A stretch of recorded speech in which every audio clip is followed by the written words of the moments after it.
Welcome to the winds of Jupiter.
Was a year of completion. I know, including myself, who will be happy to leave in the dust. 2017 is the year of endings and new beginnings.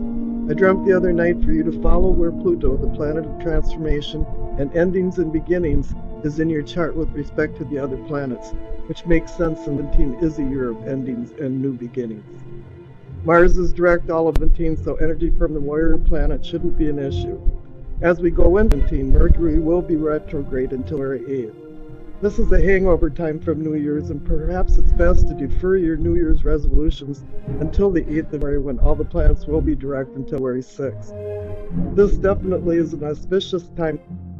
However, 17 is not a year of immediate gratification. Work hard and stay cool and collected, and rewards will come to you. It's like, or as if, I hear the tumblers of a safe slowly clicking into place. When the safe is finally open, you will see what you deserve. 2017 is a prelude to the up-and-coming stellar repeat. Before we get started, I'd like to explain a unique tarot spread that I put together so you have a more fulfilling experience in your readings. The 7 core cards depict the 7 chakra energy points of the body. The 3 cards on the left depict the bottom part of the body, the spine, the pelvic, the solar plexus. The center is the heart. The right is the throat, the third eye, and the crown. They all have their own place in what you're doing in your life, but this is the unconscious inner self versus the conscious for self on the right side. We've all done things in our lives that we're guilty of that we all of a sudden say, why did I do that? And why did I say that? I believe there's a massive disconnect between our unconscious self and our conscious self and the actions that we bring out into the outer world. The lower right-hand card is the base of the spine. This is a culmination of who you are, from past lives to childhood traumas to childhood cherished memories to today. We're ever evolving all the time, and that's why I call it sourcing and urgings instead of foundation. The second card up, the pelvic or the sacrum, depicts actually emotional and spiritual growth, or growth of any kind, and also sexual prowess, and how you think about all this in your unconscious mind and how it comes out into the world. I call this the awakening or the arousing for growth, but it's more on a cosmic level because the cosmos has natural laws that are in harmony. But then we go up here to the solar plexus, which actually they call the navel as well. And we're dealing with something completely different because this is a universal life force that you're thinking about. And it's more of feeling and sensing is what I call it. And you're erupting into an awakening close to your subconscious. The central card, as I mentioned, is the heart of the matter or the situation. You're concerning. You're caring and concerning and loving, but you have questions and you want them answered. The bottom right is the throat, and I call this the communicating and teaching. But actually, we should be listening as much as we communicate. This is where you make your moral values, your ethical, moral values. This is where you change as you're going into a society and how you feel about it. The second card up is called seeing or visualizing. It's the third eye in chakra, something close to enlightenment and putting things into perspective. And the crowning card on the top right, I consider knowing and understanding. But knowing is one thing, but if you can't apply it to wise actions, it's not wisdom. When I'm done with that, I would be putting the card on the left side that will represent your past. I'll be putting a card on the right side that represents your future. And then I will be using the bottom of the card of the deck as more of the energy of the reading. And it could be the outcome, but we really don't know. And at the end of that, we will be putting one of Doreen Virtue's angel cards out to see what's up for Dean. I'll be using the Conley Tarot deck for all the readings. It's new to me. I have a new channel. We have a new year. And I decided that it was time to buy a new deck of cards, and actually I really like them. So onward with the readings. Hi there, Sagittarius. Let's see what you have in store for the year 19. Here at the base of your spine, your sourcing and urgings is the Knight of Pentacles, a slow-moving knight that meticulously accumulates things as he goes along. He rules pentacles for money, but actually I sense here that he's actually accumulating more than that in his lifetime, and it's been health and happiness and love. So it's a well-balanced card for this position. As a surprise, I have a clarification card underneath each of the 7 chakra energy points, and here you have the Three of Wands, the futuristic man, looking forward to moving ahead and changing things. So here, it's a very well-balanced base of the spine for you. Here you have the Queen of Cups in the awakening and the arousing chakra energy point, which is a very appropriate card for this particular category. The Queen of Cups, the intuitive woman that oversees emotions and love. This also indicates that this is you're well balanced here with your awakening. Let's see what's underneath it for her clarification. Oh, and there you have the 7 of Pentacles, the almost to harvest card. Your hard work is starting to pay off. And a harvest is coming in, so here it appears you're waiting for something. You're at bay. Something yet hasn't come to fruition. Up here, you see that the Hierophant is overseeing the feelings and sensings. This is an interesting place for this card. Typically, he oversees Orthodox religions, institutions, like-minded groups. He can bring warnings and blessings. But then again, when this card pops up, particularly in this position, he's sensing something with his gut feelings. And in essence, the Hierophant is looking for an answer. He's looking for a truth. And he's seeking something. Let's see what kind of clarification card we have underneath here. Oh, you've got the Ace of Cups. Oh, the first word in my mind when I saw this when it came up was agape. Unconditional, universal love. Seeking some type of truth that has to do with emotions.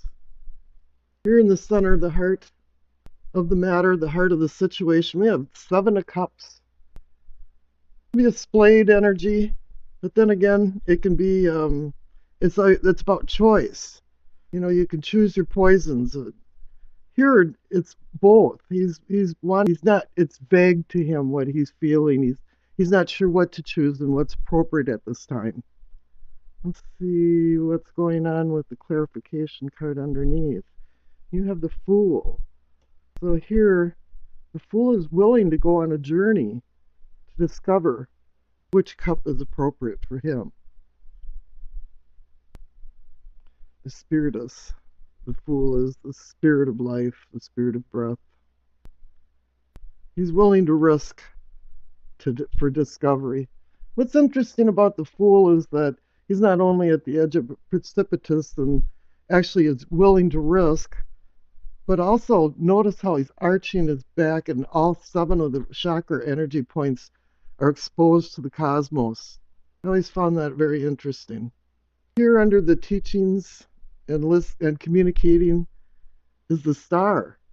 Somewhere there's a guiding message that's going to be communicated to you through some guardian angels or some guardians, or you have to really be vigilant to hear or see the signs as you're going along that you might think was a mere coincidence actually was the message, and you might miss it if you're going too fast and not looking for them. There is going to be some kind of communications that'll click in your mind. Let's see what kind of clarification card we have. Temperance. So you have to actually moderate yourself and temper yourself in order to receive this message. Here we have the third eye, which is also considered seeing and visioning things and putting it in perspective. And you actually know that you're going to have to work hard. The 10 of Wands is a heavy load. Something else is going on, though. This might be something minor, and 2 different things are happening here, and you're seeking truth is more major than this small minor aspect to it. Here the clarification card is the 3 of Cups. So there will be, after all your hard work, some warranted celebration, some type of success that you feel like you hit a cornerstone. Here the crowning card of the reading, which is knowing and understanding, is the Hermit.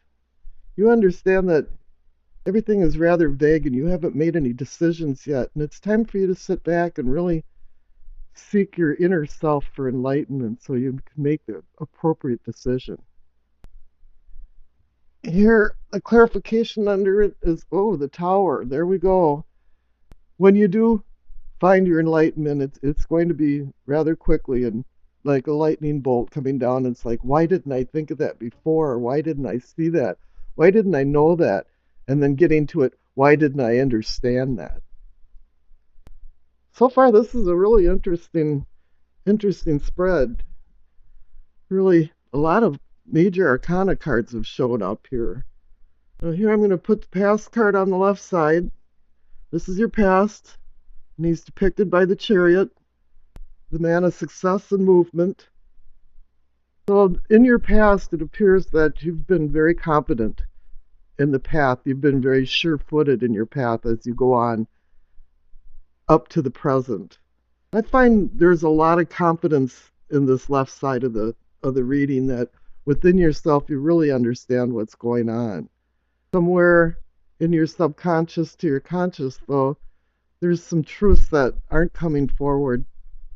This probably has something to do with the Hierophant and the Ace of Cups, is that in this day and age, institutions and orthodox religions have failed people. People are going back to the basics and wanting to remember what right and wrong was and what truth really is, because we're not seeing it now. And I think in 19 you might find some truth that you've been seeking, or truth. Really depends on what you're asking and what you're concerned about. For your future card, you've got the World, saying you've completed. You're going to completion somewhere. You will finally understand what you're seeking. The bottom of the deck card is the Two of Swords. Once again, we're back to where there's decision makings. This comes back into the Seven of Cups. The overall energy of this reading is some type of decision. Quite interesting because that's pretty much what this has all been about. Okay, now we're going to do a Doreen Virtue card, and it's Astera. You deserve the best. Reach for the stars with your dreams and desires and don't compromise. Tara, the name or the word Tara actually means star. And here we're back here with the guiding star that was going to help you with the message. So evidently here, this actually meshes really well with the whole reading. I would be vigilant and see what the message is, and don't dismiss things that you think were just coincidences, because I don't believe in coincidences. Things happen for a reason. You're being guided somewhere. You're being taught through guardians. It was an excellent reading, but when you look at it, there really wasn't any element that overrode anything. You've got a couple of wands. If anything, cups were most prevalent, but actually what commanded this reading was the major arcana cards, and that's telling you that whatever truth that you find, it's going to affect you for long term, period. I think this was an excellent reading. You have a lot to look forward to, and have a great year, Sagittarius 14.